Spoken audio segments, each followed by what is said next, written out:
50%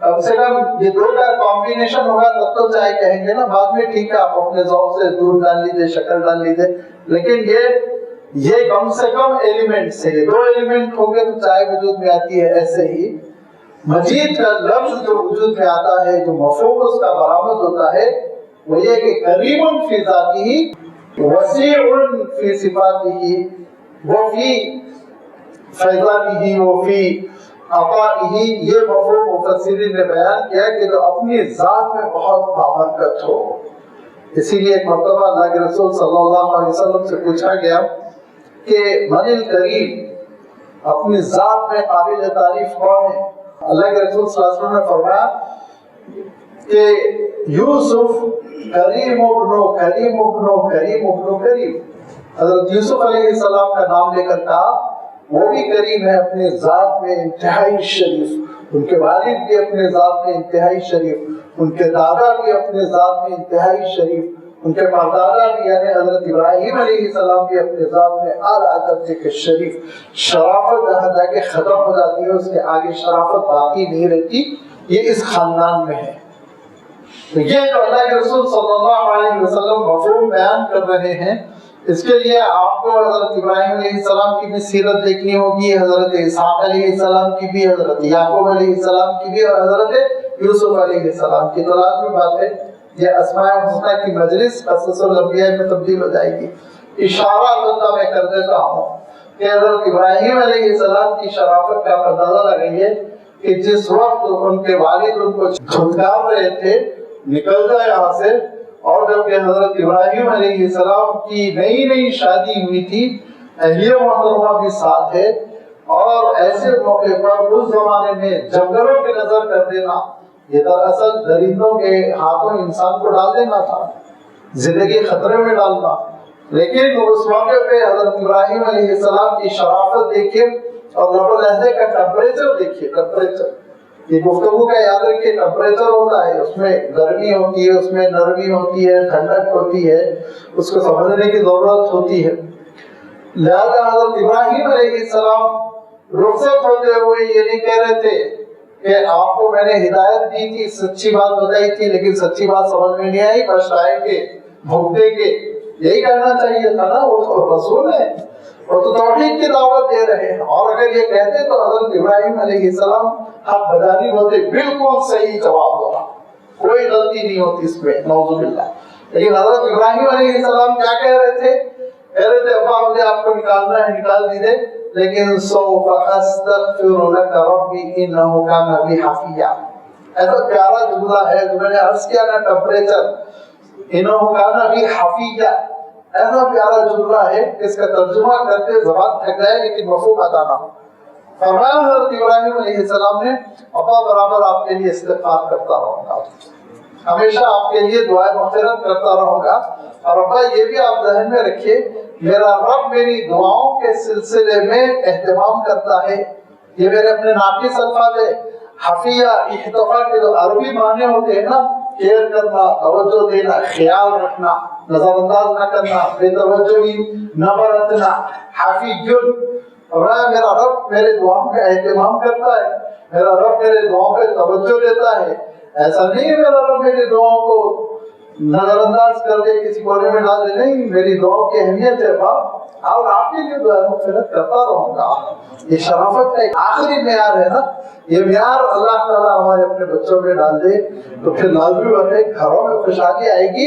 یہ حضرت ابراہیم علیہ السلام کریم فرما رہے ہیں اللہ کے رسول صلی اللہ علیہ وسلم۔ اور پھر چلتے چلتے یہ چوتھی نسل حضرت یوسف علیہ السلام کے، حضرت یوسف علیہ السلام کنویں سے نکلے، پھر وہ غلامی کا دور کوئی عزت کا دور نہیں ہوا کرتا تھا، پھر اس کے بعد سے قید و بند جیل میں ڈال دیے گئے، پھر قید سے جیل سے نکالے گئے۔ جیل کیا اس زمانے میں کال کوٹری ہوتی تھی جس میں ٹھوس دیا جاتا تھا، وہاں سے نکالے گئے، بادشاہ کے محل میں پہنچے ہوئے ہیں، اور اللہ تعالیٰ کا شکر، اللہ تعالیٰ کی رحمت متوجہ ہوئی کہ حضرت یوسف علیہ السلام ایک بلند مقام پر فائز ہے، پورے غلے کی راشنی کر رہے، اور پھر حضرت یوسف علیہ السلام کے بھائی آتے ہیں، اور ان میں جو سب سے چھوٹے بھائی ہیں بنیامین ان کو روکنے کی ایک ترکیب کرتے ہیں. وہ آپ پورے سورہ یوسف کی تفسیر پڑھیے.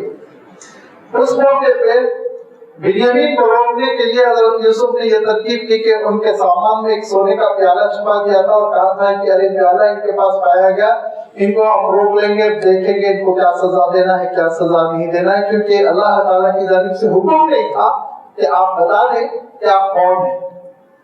اور نبی اور رسول بغیر اللہ کے حکم کے کوئی کام نہیں کرتا. ہماری طرح نہیں ہوا معاملہ کہ ہم جس کو الحمدللہ خیر سمجھے قدم اٹھا لیں. نہیں, انبیاء اور رسولوں کا معاملہ تو یہ ہوتا تھا جب تک کہ حکم خداوندی نہ آ جائے وہ کوئی چیز نہیں کرتے. لہذا حضرت یوسف کا حکم نہیں تھا کہ ابھی تم شور نہیں کرنا, تم کون ہو. لہذا حضرت یوسف علیہ السلام نے نہیں بتلایا اپنے بھائیوں کے کہ وہ کون ہے. یہ نہیں بتلایا میں وہی بھائی ہوں جس کو تم نے کنویں میں ڈال دیا تھا. بالکل نہیں, پردہ کھانا. اور یہ بھائی لازمی بات ہے 40 سال کے بعد مل رہے تو کہاں سے پہچانیں گے. ایک خوبصورت سا بادشاہ تخت پہ بیٹھا ہوا ہے, سمجھ لیجیے بڑے عہدے پر, بادشاہ نہ بھی کہے آپ, اونچے عہدے پر معزز بڑے ملک میں بیٹھے ہوئے ہیں, اور یہ سب لائن لگائے ہوئے اللہ مانگ رہے ہیں, کہاں سے پہچان لیں گے. تو حضرت یوسف علیہ السلام نے جب یہ سنا ہے کہ بھئی ان کے سامان میں, بنیامین کے سامان میں یہ پیالہ نکلا, ہم ان کو روک لیں گے, تو کہنے لگے آپس میں یہ لوگ جو بھائی آئے تھے حضرت یعقوب علیہ السلام کے دوسرے صاحبزادے جو آئے تھے 10, وہ کہنے لگے ارے یہ چور ہے بنیامین, تو یوسف بھی چور تھا ہوگا, نعوذ باللہ. جس بھائی کو مار ڈالا تم لوگوں نے کنویں میں قتل کرنے کے لیے پھینک دیا, اس مرے ہوئے بھائی کے سلسلے میں ان کے لیے تو بھی مرے ہوئے ہیں نا. یہ جو صاحبزادے ہیں ان کو تو نہیں معلوم نا حضرت یوسف زندہ بچ گئے, تو ان کے لحاظ سے تو وہ مرے ہوئے بھائی کے بارے میں اتنا سخت جملہ, جبکہ انتہائی نیک لڑکا تھا, وہ حضرت یعقوب کا چہیتا تھا. اور حضرت یوسف علیہ السلام کی شرافت دیکھیے. اگر حضرت یوسف علیہ السلام چاہتے تو ان پوروں کو 10 کو سولی پہ چڑھا دیتے اور ہاتھ پر رہتے. نبی اور رسول کی شان میں گستاخی کر رہے ہو, مرے ہوئے بھائی کے سلسلے میں کہہ رہا ہوں کہ اگر یہ چور ہے تو وہ بھی بھائی چور رہا ہوگا. سوچیے آپ اس طرح کا جملہ. لیکن حضرت یوسف علیہ السلام نے ولم یبدیہ لہم, یہ شرافت تھی. حضرت یوسف علیہ السلام نے نہ آنکھوں سے میسج دیا کہ میں تم سے ناراض ہوں, نہ زبان سے ایک لفظ کہا, نہ چہرے کا رنگ بدلا, نہ لالی آئی, نہ پسینہ, نہ آستین چڑھائی, خاموش رہے. کہا کہ بس معاملہ ہے آگے کر لو, ابھی تو یہ رہیں گے بنیامین یہاں پر, اب آپ حضرات گھر کو جائیے. یہ شرافت کا اعلیٰ معیار ہوتا ہے کہ آپ کا دشمن آپ کو آخری درجے کی تکلیف پہنچا رہا ہے اور آپ 1% ریئیکشن کی ظاہر نہ کر رہے ہوں. اسی لیے اللہ کے رسول صلی اللہ علیہ وسلم نے کہا کہ یوسف کریم ابن کریم ابن کریم ابن کریم, کہ اپنی ذات میں جس کے شرافت ہے, اوریجنلی جو شریف ہے. ایسا نہیں ہے کہ شرافت کو تھوڑا سا لڑکی کے سسرال والے تحقیق کرنے آئے ہیں تو ظاہر کر دو اور بڑے میٹھے لبوں لہجے میں بات کرو, ایسا نہیں. یہ شرافت اندر سے پھوٹ رہی ہے. یہ شرافت آپ کے جسم میں ہے, آپ کے بائی نیچر ہے. یہ شرافت جو انسان کے اصل میں ہوتی ہے, یہ نمبر 1. اور نمبر 2 یہ کہ اس شرافت کا وہ فائدہ دوسروں کو دیتا ہو, رکتا نہ ہو, بہتا دریا ہو, فیاض ہو, اس کے فیضان سے لوگ فائدہ اٹھاتے چلے جائیں.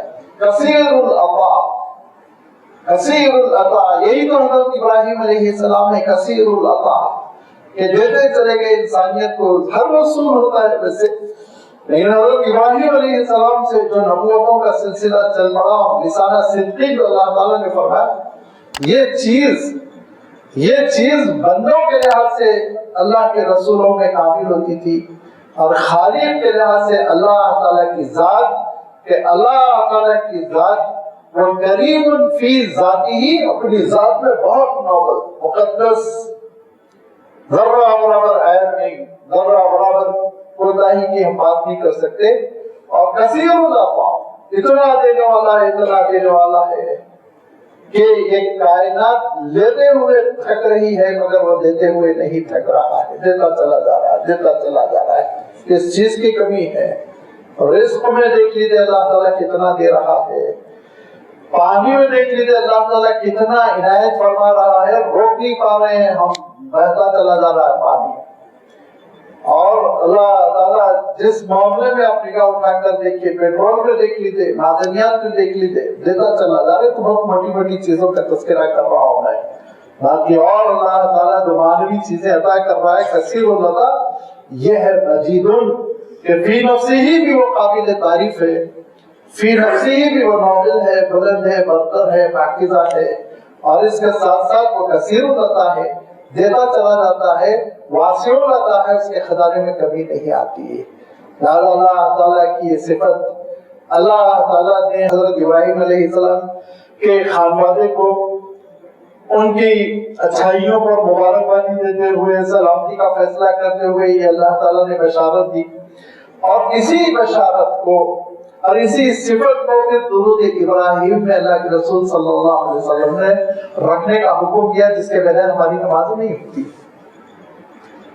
دونوں درود میں آپ دیکھیں گے اخیر میں انہ حکیم مجید کا لفظ ہے۔ کیوں؟ اس کی وجہ یہی ہے کہ ہر نماز میں جب آپ نماز ختم کر رہے ہوتے، تصور کر لیں کہ میں 10 سال سے نماز پڑھ رہا ہوں تو اللہ تعالیٰ بہت اجر دے چکا ہوگا، نہیں، اس کے خزانے میں کمی نہیں ہے۔ یاد رکھو ایک بات، اس کے خزانے میں کمی نہیں ہے کہ وہ اللہ کے رسول صلی اللہ علیہ وسلم کے مقامات بلند کرتا چلا جائے، بلند کرتا چلا جائے، اور اس کے خزانے میں کمی نہیں ہے کہ وہ میری مغفرت کے فیصلے کرتا چلا جائے، میری مغفرت کے فیصلے کرتا چلا جائے۔ یہ ہے وہ میسج جس کی وجہ سے درود ابراہیم میں یہ لفظ رکھا گیا، اور یہ لفظ قرآن مجید ہی سے مستعار لیا گیا ہے، جو حضرت ابراہیم علیہ السلام کے لیے فرشتوں نے سنایا، اسی سے یہ درود لے کر ہم کو اور آپ کو اللہ کے رسول صلی اللہ علیہ وسلم نے عنایت فرمایا۔ قرآن مجید کے لیے بھی اللہ تعالیٰ نے ارشاد فرمایا انہ قرآن مجید فی لوح محفوظ۔ تو قرآن مجید کا معاملہ بھی تو یہی ہے کہ قرآن مجید جو ہے نا فی نفسی ہی کلام بہت اعجاز ہے، اس کے اندر مقدس کلام ہے، اس کلام میں کوئی عیب نہیں ہے، اس کلام میں کوئی رکاکت نہیں، اس کلام میں کوئی کمزوری نہیں، اس کلام میں کوئی کسی قسم کا جھوٹ نہیں ہے، بہت ہی محکم کلام، بہت عمدہ کلام، حسین کلام، اور اس کے علاوہ یہ کلام ہم کو دیتا جا رہا ہے، دیتا جا رہا ہے، ہر زمانے میں ہماری رہنمائی کر رہا ہے، یہ کلیکٹیو لائف میں ہماری رہنمائی کر رہا ہے، یہ شخصی زندگی میں ہماری رہنمائی کر رہا ہے، اجتماعی زندگی کا نظام یہ عطا کر رہا ہے، انفرادی دعاؤں کا، عبادتوں کا، اللہ تعالیٰ سے جڑنے کا انداز یہ ہم کو دیتا چلا جا رہا ہے۔ اور اس اعتبار سے بھی آپ غور کر لیجیے کہ کلام اللہ کی آیتوں کے جو معجزے ہیں وہ بھی نکلتے چلے جا رہے ہیں، نمایاں ہوتے جا رہے ہیں، ابھرتے چلے جا رہے ہیں، ایک ایک معجزہ لوگ غور کرتے چلے جا رہے ہیں، نئی نئی تحقیقات پیش کی جا رہی ہیں، ہر صدی میں کچھ تحقیقات آتی ہیں قرآن مجید کے سلسلے میں۔ ابھی گزشتہ دنوں میں جو بحث چھڑی ہوئی ہے، کچھ لوگوں کو سمجھ میں آیا قبول کر لیا، کچھ لوگوں کو سمجھ میں نہیں آیا قبول نہیں کیا، لیکن بہرحال مصر کے خلیفہ راشد نے ایک بحث چھیڑی، وہ الاعجاز العددی فی القرآن الکریم، فیگرز کا جو معجزہ ہے، 19 کے فگر کا ایک معجزہ ہے نا، آپ لوگوں نے شاید وہ آرٹیکل پڑھا ہوگا کہ انہوں نے کہا 19 کا عدد علیہ 19 جو اللہ تعالیٰ نے ارشاد فرمایا، 19 وہ 19 کا مسئلہ ایسا ہے کہ یہ 19 ہر جگہ قرآن مجید میں جاری ہوتا ہے، ہر اعتبار سے قرآن مجید میں جاری ہوتا ہے، 114 صورتوں کو 19 سے ضرب کیجئے آپ، نتیجہ برآمد ہوتا ہے۔ وہ مجھے یہ نمبروں کا ہندسے کا مجھے بھی یہ فرق نہیں آتا ہے جو الفاظ کے نمبرز ہوتے ہیں، لیکن یہ 19 کے لحاظ سے پوری جو بحث ہوتی چلی جا رہی ہے، آج کل عالم عرب میں بڑے اس پر مقالے لکھے جا رہے ہیں، تو ہر سال دیکھیں گے آپ، ہر صدی میں قرآن پاک کے نئے معجزات پہ کلام ہوتا رہتا ہے، نئے معجزے نکل کے آتے رہتے ہیں۔ اس سے پہلے جو قرآن مجید نے پیدائش کے مراحلوں کا تذکرہ فرمایا سورۃ المومنون، اس میں شیخ زندانی نے کام کیا اور انہوں نے بتایا کہ کیسے سائنس کے مطابق یہ نظریات وغیرہ وغیرہ۔ تو قرآن مجید بھی کثیر عطا ہے، بہت عطا کر رہا ہے، نظامی زندگی ہم کو دے رہا ہے، روحانیت ہم کو عطا کر رہا ہے۔ یہی نہیں بلکہ اللہ کے رسول صلی اللہ علیہ وسلم نے ارشاد فرمایا کہ ان اللہ یرفع بهذا الكتاب اقواما ويضع به الاخرین، یہ اللہ کی کتاب ہے. جب جب امت جڑے گی ان کو بلندیاں عطا کرے گا. ایک کتاب بلندیاں ملیں گی, رفاقیں ملیں گی, اونچا مقام ملے گا. چھوڑ دو گے تو تاریخ ہو جاؤ گے, ذلیل ہو جاؤ گے, رسوا ہو جاؤ گے. لہذا قرآن پاک کے لیے بھی یہ صفت بالکل سادی باقی ہے, اسی لیے اللہ تعالیٰ نے قرآن پاک کے لیے بھی 2 مرتبہ یہ صفت استعمال کی. معنوں کی وضاحت کے بعد ہمیشہ میں آپ سے ایک درخواست کرتا ہوں کہ اللہ تعالیٰ کی جو اسماء حسنہ ہیں, وہ اسماء حسنہ کا ایک ریفلیکشن, ایک اثر, ایک اس کا عکس ہماری اور آپ کی زندگی میں بھی پڑنا چاہیے. یہ ایک بہت بڑا فائدہ ہوتا ہے اسماء حسنہ کا. اور میں وضاحت کے ساتھ کہتا ہوں, اگر وہ معاف کرنے والا ہے تو ہمارے اندر بھی معاف کرنے کی ادا آ جائے. اگر وہ ارحم الراحمین ہے تو ہمارے اندر بھی مہربانی آ جائے, نرمی آ جائے, رحم کرنے کا جذبہ آ جائے. اس کو تو کلیئرلی اللہ کے رسول صلی اللہ علیہ وسلم نے ارشاد فرمایا, الراحمون یرحمہم الرحمن, جتنے رحم کرنے والے ہوتے ہیں ان پر رحمان رحم کرتا ہے. تو لازمی بات ہے بندوں کے اندر یہ صفت آنی چاہیے. خود اللہ کے رسول صلی اللہ علیہ وسلم کی صفت اللہ تعالیٰ نے رحیم بیان کی. لقد جاءکم رسول من انفسکم عزیز علیہ ما عنتم حریص علیکم بالمؤمنین رؤوف رحیم. تو یہ رحمت کی صفت ہمارے اندر آئے. اللہ تعالیٰ کی صفت وہ کامل ہے, وہ سورج کی طرح ہے, اور میرے دل پر اس کا جو اثر پڑے گا یوں سمجھ لیجیے ایک شیشہ ہے, اس کے اوپر اس کی روشنی پڑ رہی, عکس پڑ رہا ہے. ایسے ہی اللہ تعالیٰ رزاق ہے.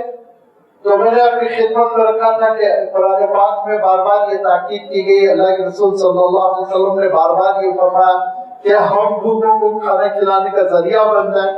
حالانکہ رازق تو نہیں بن سکتے, اصل رازق حقیقی تو وہ ہے, لیکن ذریعہ ضرور بن سکتے ہیں نا. یطعمون الطعام علی حبہ مسکینا ویتیما واسیرا. اللہ کے رسول صلی اللہ علیہ وسلم سے پوچھا گیا کہ اسلام کی جو حسین ترین چیزیں ہیں نظر آنے والی, وہ کون کون سی ہیں؟ تو اللہ کے رسول صلی اللہ علیہ وسلم نے فرمایا کہ افشاء السلام و اطعام الطعام وصل والناس نیام. دیکھو, خوب سلام کرنا اور بھوکوں کو کھانا کھلانا, اور جب لوگ سو رہے ہوں تو نماز کا اہتمام کرنا. تو اطعام الطعام یہ رزاقیت کی ایک جھلک ہمارے اور آپ کے اندر پیدا ہو جائے. ایسے ہی سارے اسماء حسنہ کا ہم مطالعہ کریں. صرف فکری بات نہیں ہے کہ یہ تھیوری ہے اس کو بیان کر دیا جائے, نہیں, پریکٹیکلی میری اور آپ کی لائف پر اس کا اثر پڑنا چاہیے. اب جب اللہ تعالیٰ مجید ہے تو اس کے مجد کا اثر, ابھی آپ جا کے دیکھیے باہر کسی بھی پتھر پر ہاتھ رکھیے وہ گرم ہوگا. کیوں ہے بھائی گرم؟ اس میں سورج کی گرمی کی تاثیر لی. اگر وہ سورج کی گرمی کی تاثیر نہ لیتا تو لازمی بات ہے اس کے اندر گرمی اور حرارت نہ پیدا ہوتی. اور ہمارے اندر بھی اللہ کے صفات کی تاثیر لینے کی صلاحیت ہونی چاہیے. یہ ایک بہت اہم بات ہے یہ. اور ہمارے اندر مجد کیسا آئے گا؟ بہت آسان ہے. میں حضرت ابراہیم علیہ السلام کے واقعے کی دہائی دے چکا ہوں, حضرت یوسف علیہ السلام کے واقعے کی جانب اشارہ کر چکا ہوں. رکھ رکھاؤ, کنٹرول, کانفیڈنس, سیلف کنٹرول, تیش میں آنا, یہ اوریجنل شرافت اپنے اندر پیدا کرنا, قابو رکھنا. اللہ کے رسول صلی اللہ علیہ وسلم کا کیا معاملہ ہوا کہ جب اللہ کے رسول صلی اللہ علیہ وسلم سن 8 ہجری میں ہجرت کے 8ویں سال مکہ مکرمہ فتح کرتے ہوئے اندر تشریف لے جا رہے تھے, تو اس موقع پہ ایک نوجوان صحابی کہہ پڑے, یوم یوم الملحمہ, یوم یوم الملحمہ, آج تو انتقام لے کے چھوڑوں گا, بدلہ لوں گا. اتنا مارتے تھے, دکان لوٹتے تھے, ستاتے تھے, گالی گلوچ کرتے تھے, موب لنچنگ کرتے تھے, اب نہیں چھوڑوں گا. تو نکل گیا جذبے میں. آپ صلی اللہ علیہ وسلم نے سرزنش کی, کہا روک دو, یہ نعرہ روک دو, اور وہ اليوم یوم المرحمہ, اليوم یوم المرحمہ. دشمن کو تکلیف بھی نہ ہو, کان کو بھی تکلیف نہ ہو, سماج کو بھی تکلیف نہ ہو. یہ کیا بلندی اخلاق کی یہ نبیوں نے جو ہم کو دی, اللہ کے رسول صلی اللہ علیہ وسلم نے جو ہم کو عطا کی, یہ اخلاق حسنہ ہمارے اندر پیدا ہو. قابو رہنا, پیش میں نہ آنا, اور سامنے والے کو ذلیل کرنے کی کوشش نہ کرنا, رکھ رکھاؤ کے ساتھ بات کرنا. ایک لفظ میں, کبھی کبھی لفظ بھی نہیں, ایک آنکھ کے اشارے میں سامنے والے کا مقام گر جاتا ہے, دل ٹوٹ جاتا ہے, برگشتہ ہو جاتا ہے, وہ آپ کا دوست باقی نہیں رہتا. لیکن اگر شرافت ہے اور یہ رکھ رکھاؤ ہے، یہ وفاداری ہے اور یہ نبھانے کی صلاحیت ہے، تو ایسے لوگ پھر حقیل عزیز ہوتے ہیں، سب کے پاس وہ محبوب ہوتے ہیں۔ لیکن لازمی بات ہے یہ حلیم دل کی چیز نہیں ہے، ایسے ہی ٹیبلٹ کھا لیا تو آ گیا، اس کے لیے بہت مشق کرنی پڑتی ہے، اہل اللہ کے ساتھ بیٹھنا پڑتا ہے، دیکھنا پڑتا ہے کہ انہوں نے کیسے ریئیکشن کیا، کیسے خاموشی انہوں نے اختیار کی، اپنے دشمنوں کے سلسلے میں ان کا رویہ کیا تھا، اپنے محسنین کے سلسلے میں۔ یہ بھی ایک بہت بڑی مصیبت ہے، آج کی موجودہ دور کی جو انسانیت ہے اس کی بڑی برائیوں میں سے ایک برائی یہ ہے کہ اپنے محسن کی کردار کشی کرتے ہیں، اور اس کا سب سے بڑا نمونہ تو ہمارے وزیر اعظم صاحب ہے، جنہوں نے ان کو بچایا انہیں کو انہوں نے قبر میں لدا کے لٹا دیا۔ تو یہ جو محسن ہوتے ہیں وہ محسنوں کے احسان کو پہچاننا، ان کی قدر کرنا، ان کی عزت کرنا۔ اللہ کے رسول صلی اللہ علیہ وسلم نے اپنا مقدس ترین کرتا، جو کرتا ایک شخص میں ایک حکومت کو مل گیا ہوتا تو حکومت آج تک بابرکت ہوتی، وہ اللہ کے رسول صلی اللہ علیہ وسلم کا قیمتی کرتا راس المنافقین عبداللہ ابن ابی ابن سلول کو دے رہے ہیں۔ کیوں دے رہے ہیں؟ سارے سیرت نگار کہتے ہیں نا کہ ایک ہی احسان تھا اللہ کے رسول صلی اللہ علیہ وسلم، اس احسان کا بدلہ الجزاء الاحسان الا الاحسان سے کر دینا چاہتے تھے کہ اس نے اللہ کے رسول صلی اللہ علیہ وسلم کے چچا حضرت عباس کو غزوہ بدر کے بعد اپنا چھپا دیا تھا، اپنا کرتا دیا تھا، میرا مقدس ترین کرتا لے کر تو خبر میں جا۔ اس سے بڑھ کر کیا احسان؟ یہ شرافت ہوتی ہے، یہ شرافت ہوتی ہے اپنے محسنین کو پہچاننا، وفاداری کے ساتھ رہنا، اپنے دشمنوں کے ساتھ بھی ایک لیول تک جانا۔ موجودہ دور میں کیا سکھایا جاتا ہے؟ آپ اپنے دشمن کو بغیر پانی پلائے ذبح کر دینا، بچنے کی کوئی امید نہ رہنا۔ اسلام نہیں سکھاتا ہے، اسلام نہیں سکھاتا، اللہ کے رسول صلی اللہ علیہ وسلم کی سیرت طیبہ نہیں سکھاتی ہے۔ جہاں تک ہے ٹھیک ہے، اللہ تعالیٰ ارشاد فرماتا ہے تم لوگوں کو بہت ستایا گیا، بڑی زیادتی کی گئی، جتنی زیادتی کی گئی اتنا بدلہ لے لو تو ٹھیک ٹھاک ہے، لیکن ومن عفا وغفر فإن ذلك من عزم الأمور، جو معاف کر دے، دل صاف کر لے، وہ تو بہت بلند ہے اللہ تعالیٰ کی نگاہ۔ یہ ہے شرافت، معاف کر دینا اور بدلہ نہ لینا، بلکہ کبھی کبھی ان کو گفٹ وفٹ دے کے قصہ ختم کر دینا، یہ بڑی بلندی کی بات ہوتی ہے۔ یہ اخلاق کی بلندی ہم کو اپنے اندر پیدا کرنی ہوگی۔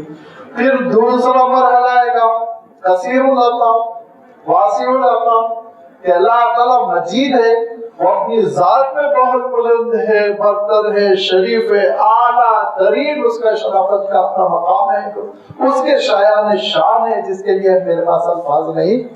اور دوسری چیز یہ کہ وہ بڑا عطا کرنے والا ہے، اس کے خزانے میں کبھی نہیں ہوتی، وہ دیتا رہتا ہے، دیتا رہتا ہے، وہ ایسا داتا ہے جو کبھی ہاتھ نہیں روکتا، جب جس قوم کو جس چیز کی ضرورت ہوتی ہے وہ عطا کرتا ہے۔ یہاں تک کہ حضرت ابراہیم علیہ السلام کی پوری قربانیوں کے بعد جب حضرت ابراہیم علیہ السلام مکہ مکرمہ تشریف لائے اور حضرت اسماعیل کی ذبح کا بھی واقعہ ہو چکا، تو حضرت ابراہیم نے کعبۃ اللہ کی عمارت تعمیر کی اور دعا کی کہ اللہ اس شہر کو میں نے آباد کر دیا، اب اس شہر میں جو لوگ آباد ہوں گے ان میں تو میری امامت کو منتقل کرنا، لوگ آگے چل کے دین کے، امامت سے مراد یہ تنخواہ والی امامت کو سن لیا، قیادت دینی قیادت سے ترجمہ کر لیتے کہ آنے والی قوم بھی دینی قیادت کرے، آنے والی قوم بھی وہ نبیوں کا فریضہ انجام دیتے رہے، دعوت کا فریضہ انجام دیتے رہے۔ تو اللہ تعالیٰ نے کہا لیکن جو کفر اور شرک کی طرف جائے گا اس کو میں تمہاری اس صفت سے محروم کر دوں گا، یہ صفت مشرک کو کافر کو نہیں ملے گی۔ تو حضرت ابراہیم علیہ السلام نے پھر آگے دعا کی، دوسری دعا، اور اے اللہ اس بستی والوں کو خوب کھلا پلا، چاروں طرف سے رزق اللہ آتا جائے، لیکن فرمایا کہ کون بستی والوں کے ساتھ فرمایا بستی میں ایمان والوں کو اللہ عطا کرے، رزق عطا کرے۔ اللہ تعالیٰ نے کہا رزق دینے میں ایمان شرط نہیں ہے، اللہ دینے میں ایمان کنڈیشن نہیں ہے۔ یاد رکھیے یہ حقیقت اگر ہم سمجھ لیں تو بہت سارے ذہن میں جو خیالات آتے ہیں وہ خیالات نکل جائیں کہ دین ایک نعمت ہے، ہدایت ایک نعمت ہے، اللہ سے تعلق ایک نعمت ہے، اللہ کے رسول صلی اللہ علیہ وسلم کی اطاعت ایک نعمت ہے۔ یہ نعمت اتنی بڑی ہے، اتنی بڑی ہے کہ یہ نعمت اللہ تعالیٰ بہت چن چن کے دیتا ہے، ان کا ظرف ہے کہ نہیں، ان کا دل قابل ہے کہ نہیں. اور غلہ، رزق، بنگلہ، موٹر، یہ اللہ تعالیٰ کے پاس غیر اہم چیزیں ہیں، بیکار نہیں ہے، ہمارے لیے ضروری ہے، لیکن اللہ تعالیٰ کی نگاہوں میں غیر اہم چیزیں ہیں. یہ مومن کو بھی دے سکتا ہے، کافر کو بھی دے سکتا ہے، اس میں ایمان کی شرط نہیں، شکر کی بھی شرط نہیں. بڑے بڑے ناشکر فرعون جیسے لوگوں کو بھی دے دیتا ہے اللہ تعالیٰ، لو دنیا میں جتنا لینا ہے لو. لیکن یاد رکھو، روحانیت، عبادت، ہدایت، توفیق، اللہ اور اس کے رسول کی محبت، یہ بہت بڑی نعمت ہے. بہت چونکتے ہوئے دل میں ڈالوں گا میں، یہ ہر ایک دل میں نہیں. جو بندہ روتا ہے، گر گراتا ہے، دربار میں اس کے سجدے کرتا ہے، اسی کو اللہ تعالیٰ یہ ہدایت دیتا ہے. حضرت ابراہیم علیہ السلام نے جب یہ کہا اللہ ایمان والوں کو رزق و غلہ دے، تو فرمایا ومن کفرا، کافر کو بھی دوں گا، امتیہ قلیلا، مگر تھوڑی زندگی، جب تک کہ 60 سال 80 سال 90 سال زندگی، اس وقت تک، پھر اس کے بعد تو جہنم کی طرف لے جاؤں گا کفر کی وجہ سے. لہذا اللہ تعالیٰ کثیر العطا، کثیر العطا، مومن کو بھی عطا کر رہا ہے، کافر کو بھی عطا کر رہا ہے. وہی انسانیت کو آپ دیکھ لیجیے. لیکن صحیح معنوں میں دیکھا جائے تو اللہ تعالیٰ انسان کو بھی عطا کر رہا ہے، دیگر جانداروں کو بھی عطا کر رہا ہے، سمندر کی مخلوق بھی محروم نہیں ہے، ان کو بھی عطا کر رہا ہے، سب کو دے رہا ہے. تو میرے اندر بھی اس صفت کا کچھ جھلک آنی چاہیے، اس کا کچھ ریفلیکشن، اس کا کچھ اثر میری اور آپ کی سیرت پر بھی مرتب ہونا چاہیے. وہ اس طرح سے کہ میں جو چیزیں میرے پاس آ رہی ہوں اس کو میں مالک نہ سمجھوں، ٹرسٹی سمجھوں. میرے ذہن میں یہ خیال نہیں ہونا چاہیے کہ یہ تو میرا ہے. ایسا ہوا ہے بس اوقات بات چیت میں بعض لوگوں نے کہا کہ ہمارے مال میں ایسے نگاہ کرتے ہیں جیسے ان کا یہ ہمارا ہے، ہم جیسے چاہے خرچ کریں گے. یہاں تک کہ ایک صاحب نے جو بڑے کروڑپتی تھے، وہ ایک اہل اللہ کے پاس گئے. یہاں کی بات نہیں، ملک شام کی بات ہے، لیکن خود اس بزرگ نے واقعہ لکھا ہے، اس لیے میں بیان کر رہا ہوں. شیخ راقب ناگلسی رحمۃ اللہ علیہ کہتے ہیں کہ ایک بڑے مالدار میرے پاس آئے اور انہوں نے کہا کہ دیکھیے شیخ، اگر میں زکات ٹھیک ٹھاک ادا کر دوں تو اس کے بعد میں کروڑوں کی کار پر گھومتا ہوں، کروڑوں کا محل بنا لوں، پھر تو کوئی اعتراض نہیں ہونا چاہیے نا. تو بزرگ نے جواب دیا، شیخ نے جواب دیا، ہاں صحیح بات ہے، لیکن ایک بات یاد رکھو کہ تم نے زکات ادا کر دی اور فریضہ ادا کر دیا. اب اس کے بعد تمہارے سامنے دو الگ الگ اختیارات آئے. ایک اختیار یہ ہے کہ 1 کروڑ کی تم کار خریدو اور اس پر گھومو. دوسرا اختیار یہ ہے کہ 20 لاکھ کی کار خریدو اور 80 لاکھ انویسٹ کر دو، تو وہ 10 سال میں 5 سال میں وہ 100 کروڑ ہو جائیں گے. تو تم کیا کرو گے؟ نہیں میں انویسٹ کروں گا. گاڑی تو بس ضرورت بھر ہے نا، 20 لاکھ کی چلے گی، انویسٹ کر دو گا. بولے اسی حقیقت کو سمجھو، پوری دنیا پر اپنے پورے سرمایہ کو خرچ کر دینے سے چند دنوں کا عیش تو ملے گا، لیکن آخرت میں کوئی بدلہ نہیں ملے گا.